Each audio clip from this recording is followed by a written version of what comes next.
Hi everyone, my name is Nur Mazlin, your reporter for today. Now you are watching environmental news.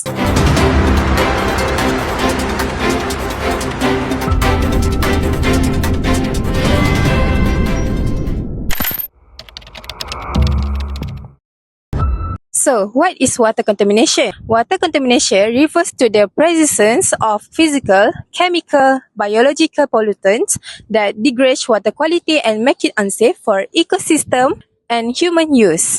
This issue involves major earth system, the hydrosphere, which includes river, groundwater, and drinking water source, and the lithosphere, which consists of soil and rock layers that store and transport groundwater.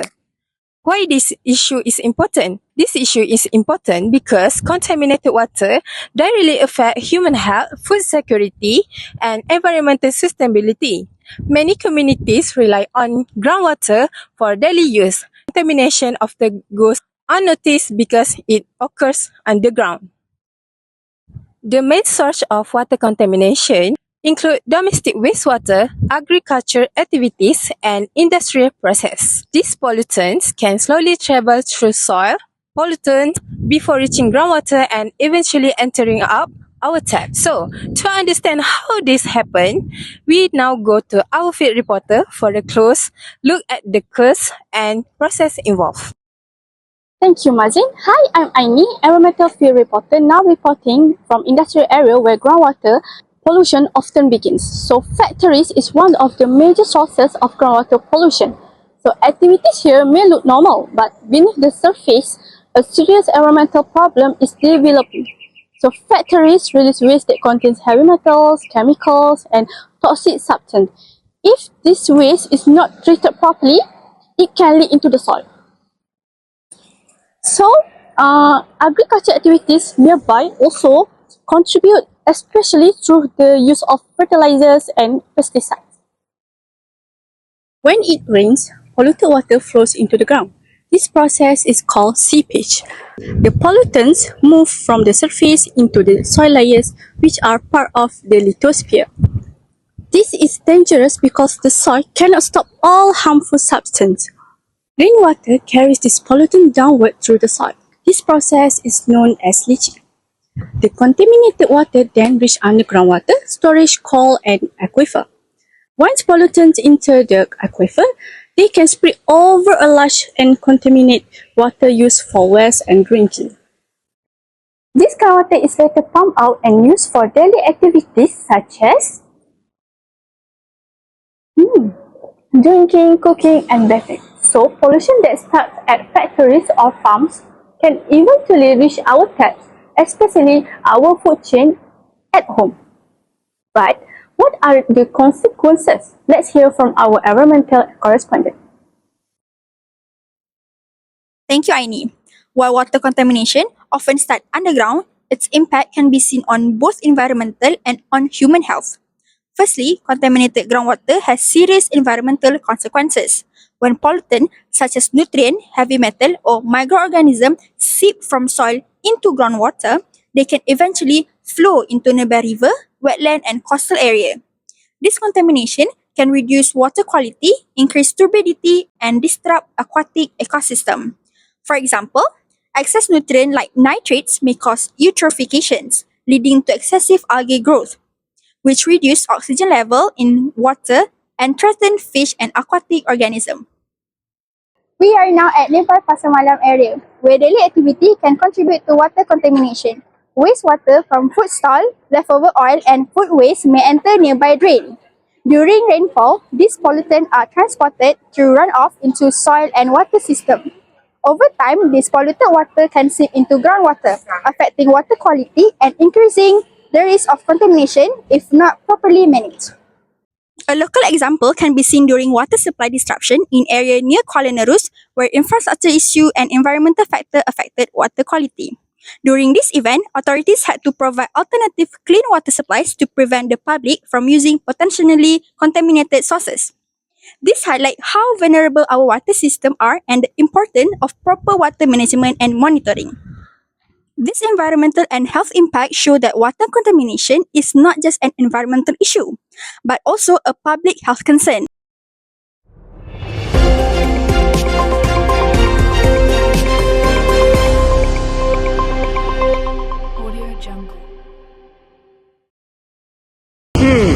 So, what's the solution?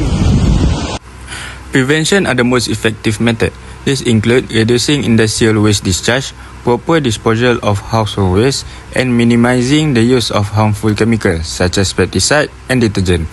Other than that, protecting water catchment area and promoting sustainable land use are also important. Control and treatment technique also play a significant role. Wastewater should be treated using physical, chemical, and biological treatment methods before being released into the environment. Advanced water treatment technologies such as filtration and disinfection help ensure water is safe for human use. Government policy are also essential. Strict environmental law, regular monitoring, and enforcement of water quality standards can reduce pollution. At the same time, public awareness campaigns help educate communities about water conservation and pollution prevention. Finally, individual responsibility are equally important. Simple action such as saving water, avoiding littering, and using eco-friendly products can make a big difference. In conclusion, protecting water resources requires cooperation between the government, industries, and individuals. By working together, we can ensure clean and safe water for future generations. Thank you for watching. Bye-bye.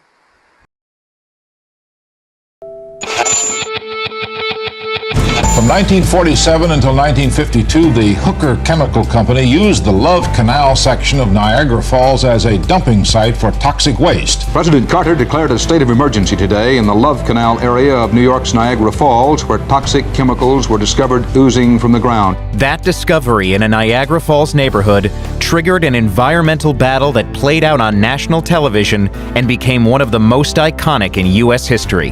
We want love! We want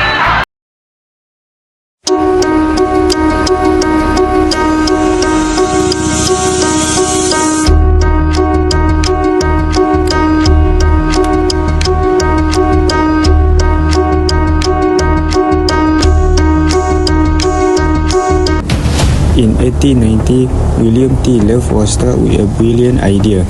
He wanted to develop a thriving community in Niagara Falls, New York, but he needed to find a way to generate electricity in the area.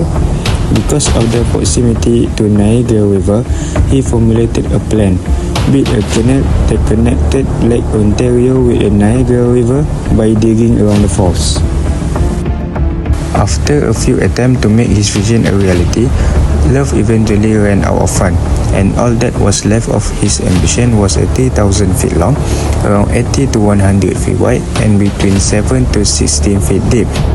In the early 1940s, the Hooker Chemical Company purchased the Love Canal and used it as a dump site for chemical byproducts.